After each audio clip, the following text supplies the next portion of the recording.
ॐ प्राणाय स्वाहा ॐ अपानाय स्वाहा ॐ व्यानाय स्वाहा ॐ उदानाय स्वाहा ॐ समानाय स्वाहा ॐ ब्रह्मणे नमः। नैवेद्यमध्ये पानीयं समर्पयामि पुनर्नैवेद्यं निवेदयामि।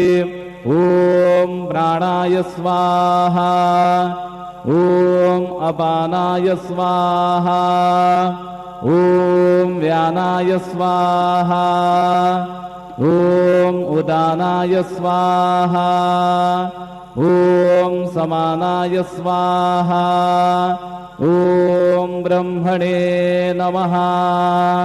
नैवेद्यं समर्पयामि हस्तप्रक्षालनं समर्पयामि मुखप्रक्षालनं समर्पयामि शेषोपचारार्थे प्रार्थनापूर्वक नमस्कारं करोमि।